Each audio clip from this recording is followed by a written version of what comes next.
we're living in a society, man, really, where you hanking on getting something that never was yours to begin with in the first place. So in that case, why are you? Somebody called me the other day. Oh no, excuse me. I got this Thursday. I got on the teacher's case, all right, of my students. My children. Why? Because something came to me the night before, and then it came to me that morning. My wife told me. She said, our son called and said they're going to school in the suburbs. I said, what? Yeah. So then I told my ex-wife this because the children were with me. Three of my children, three of the 6 children that we have, and she said, "Oh no, well I'm out here in Lansdale. Yeah, they're going to school. No problem." So I called the teachers, and all teachers are Aboriginals, indigenous Aboriginals.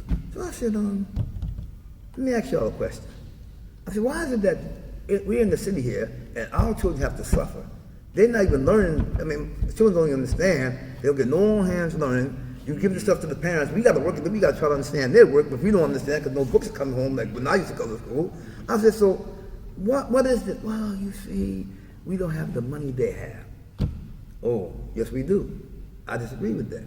If we come together, if we put our resources together and stop sending our resources to other places.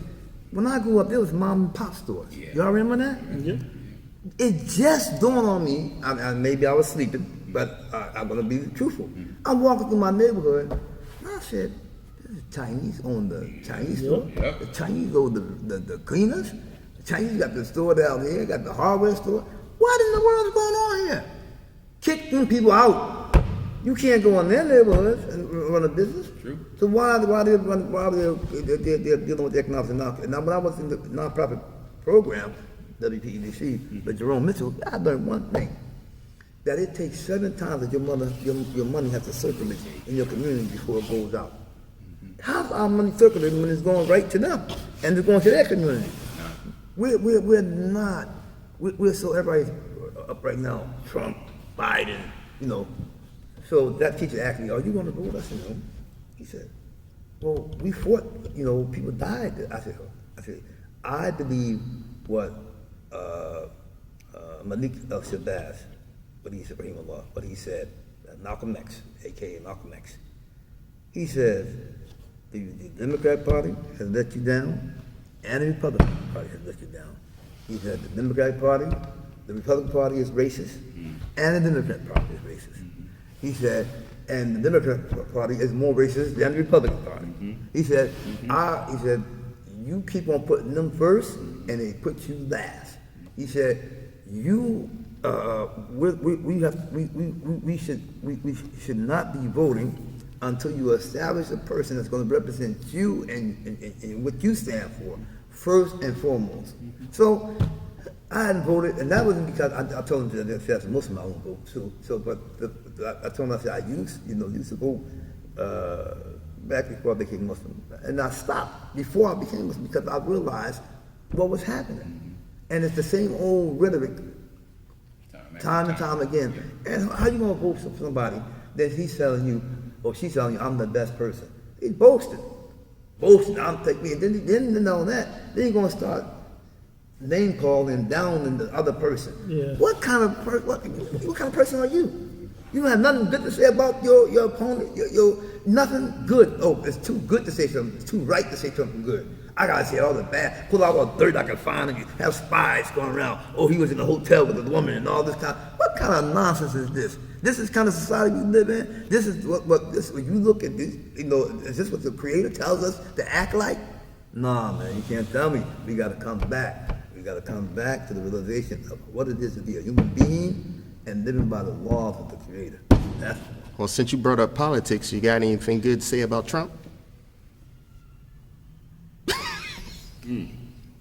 I mean, I have my own personal views, but I told myself the other day I'm not going to say nothing about either one of them. I'm not, because why? Because neither one of them is good. They're not going to do anything good for me. They're not going to be anything good. But I see people arguing with Trump, but I see that he. Go ahead. You saying about Biden? Yeah, Biden is, he had all the terms, all the years in politics, but, he said what he said, and he meant what he said about concerning blacks, and you just can't ride that and leave that over to the side like, well, that was in the past, No, that was said, and when he said it, he meant it. Now, you say, well, he can change, and he can change his mind, and hey, Zebra don't change the stripes. That's what I would say. Zebra don't change the stripes. So me personally, I can't. I told them, I said no, I can't get into the voting for a system that is corrupt. Mm-hmm. The system is corrupt. It's not right, And then now you look in the news. People losing. They're taking the time to vote, but they mail-in vote. It's being found some in the trash. Some is being misplaced. It's just corrupt. Yeah, it's just corrupt. So I look to leave this country. That's my thing. As a Muslim, I don't believe in assimilating. I believe in just, leaving and live up in the hills someplace. When nobody can bother me, and people on the business, they come to see me in the hills, good. I got fresh air, get some nice water, live out there in nature, and boom, because we're all gonna be in for a surprise pretty soon. If anybody ain't got their family members coming to their homes and got their water supply, medical supply, don't get caught naked. That's all I can say. Be a prepper. Don't get caught naked. And both of them, don't make no difference who's in the office. It's coming. And if you don't believe me, just start reading the prophecies and see what the prophecies say. They got Baal. Anybody know Baal? This false god Baal to New York. A little bit at the child Hillary and them. Don't talk about that. Sucking children's blood, and they found all these children in Central Park. The politicians. Look, man, these people are evil, corrupt people. And you say, well, you have some good and some people, good, and that may be true. But right now, this world, man, is it's preparing to bring the devil, Satan himself, to the forefront, the Antichrist. And if we ain't preparing for that, then you ain't got no rap for me. So that brings us to, I heard you got into a little bit of acting.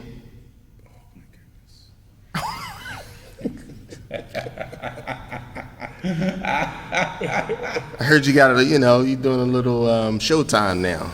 Can you shed any light on that? All right, let me set the record straight. My student, Sensei Andre Hicks, he's an actor. He's acting. Okay. In my younger days in the martial arts, when I had students like my first black belt, John Carter, my second black belt, Tommy Harper, Charles, Charlie. I wanted to go wherever I go, to Hollywood, wherever I go, to be a martial arts actor. I wanted to do what Bruce Lee did, or I wanted to be a part of what Bruce Lee did, because I even wrote Bruce Lee when we was in high school. Mm-hmm.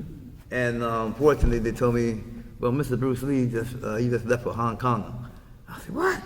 But had they told me that he was still there in California, I was leaving school, even though he wouldn't let me know. I was leaving school, I was leaving home. If I had to walk to California, I was going to become a student of Bruce Lee, right? But that didn't happen that way. He went to Hong Kong. And I thought that I wanted to show martial arts in a good way. And one of the ways to do it was through the film. Mm-hmm. So now, I left that idea. All these years, it didn't happen. So I said, hey, get that. My student comes along, Sensei Andre, and he gets involved in this film, Brotherhood of Silver. And he wants to consult with me on the fighting scene. How to do the fight, make sure the fight scene's okay. Oh, no problem. You're the only one that's gonna let on the set. I said, okay. So one night we were practicing in the dojo, and we get through a practice, just me and him, and nobody else showed up. And he calls, I guess he called Anyway, somebody called somebody. And then he said, he put me on the phone and said, oh, Mr. Rollo wants to speak to you. I said, really? So I get the phone, he said, oh, I heard, nice to talk to you. I have a part for you in the series. I said, yeah, you're gonna be my pops. I said, pops? I said, wait a minute. Yeah, did you ever see Luke Cage? Now, I've seen it. I don't, me, I'm mostly on the news on the TV. I've seen Luke Cage. He said, no, look at Luke Cage. I want you to be like Pops and Luke Cage, but I want you to be the fighting Pops. So, I looked at Luke Cage, and I saw the Pops. I said, okay, I see it. I said, okay, I understand. So then I come back, and I said, well, I don't really want to be acting.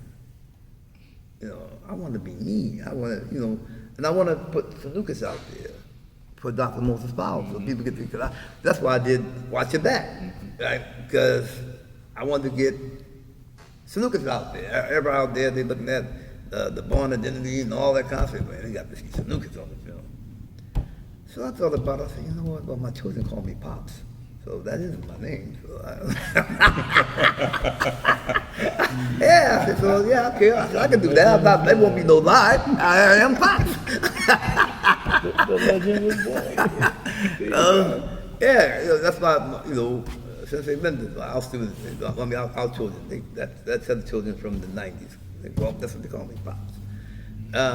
So I said, okay, yeah, I can be Pops. He said, I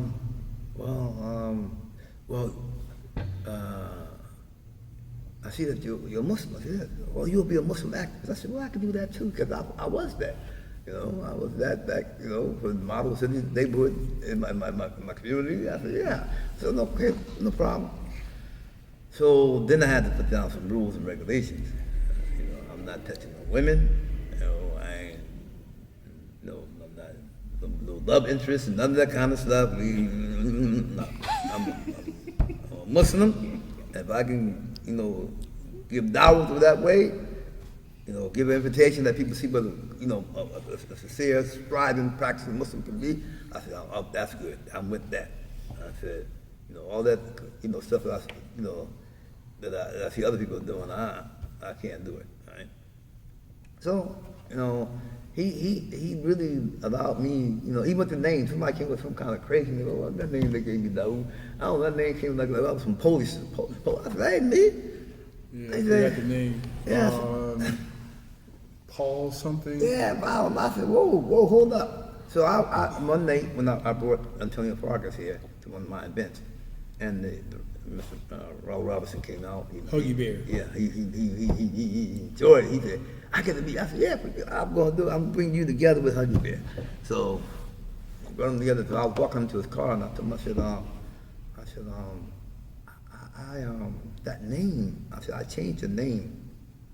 That somebody wrote it. He didn't write it. The writer wrote it. He said, he looked at me. I said, I got a name that actually would be me, and it would be true about me, He said, he looked at me. He said, you Pops, for you can do that. I won't do it for nobody else, but you can do it. I said, Allahu Akbar. So that's what I'm there to, I'm a consultant to my student. He's the fight coordinator. I'm the stunt fight coordinator. I'm the fighting stunt consultant. Yeah, choreographer. So consultant. And yeah, I'm one of the main. What happened? Let me tell you what happened with this. Okay, there is a young lady that was the classmate Skittles, right? The sensei was here, and they had an audition. So she came in that night when he was filming, and they were supposed to be extras. Even Dawood over here, right? He's Detective Lockley, right? When she came in, now the nights is a game that's all men. That night, Mr. Rollo said, "You're going to be a knight," because she's a knight, right? And she's little. All the knights are like. I said, "Wow." We got to show why she's a knight. What makes her so special that she can be a knight? So I put a fight scene together. Right? I got them for I think maybe 8 weeks, and then we put it together in the full scene. Mr. Raoul saw that, and he said, "This is going to be the offshoot show, Brotherhood of Silver Knights, because it's a show where the Knights came from. Because in that, her and Dre Meatball get into an actual fight, and that's when they boom bam. And I took her kung fu and his Sanukas and put them together into a fight scene. It was, that.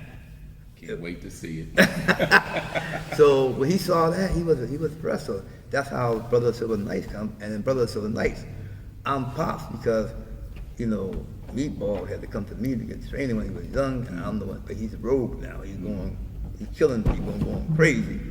And this dirty cop over here, right? So now people are coming after me because I'm supposed to control him, So now I'm training another student. I have, and this one, he's not Hugo. He's not as good as, Meatball, but he thinks that he is. So that's how the story goes. I'm in there. I'm playing myself. I'm Pops, And that's what somebody asked me when they did the drama thing. They said, "How did you prepare?" Because I was going back and forth with Andre, and I think you saw that scene when blood and beans. Yeah, it was a great scene. So they actually said, "Now he gonna crack up watching this, and he gonna laugh too." He said, "The person said never see it because this is an actor." Because I bet you they said that we see y'all karate people, y'all know y'all can't act, y'all. So Raul said, "Just put a drama scene together. No kicking, no punching, just drama." So we did it. Man, people were crazy up in New York when they saw that. Right?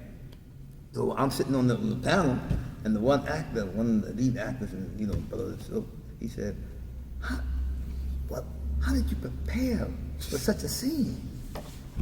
I said, well, I didn't have much preparation to do. I said, because I actually did that. That was real. I said, the only thing different is, the other student, I would knock him out and kept on walking. I said, That's true. That's true. If you ever train, that's how it's going to go. Up there terrorizing the actors. I was sitting there doing the filming, and the level of intensity was such because Sensei Andre actually pulled out a knife and was pointing it at the professor like this. I'll make you eat that and knife. I got a little bit tense about it because that wasn't in the script. Yeah, So I'm like, easing into a fighting stance, and I'm like, talking to myself saying, Sensei, you need to put the knife away. I stayed cool, kind of, and I let the scene play out and stuff like that, but it got really hot. It was way intense. Yeah. Saw the scene and I loved it. Loved it. I mean, it just draws you in. Do we have a link for that? Yeah. All right, so we'll put the link down below so we can take a look at that.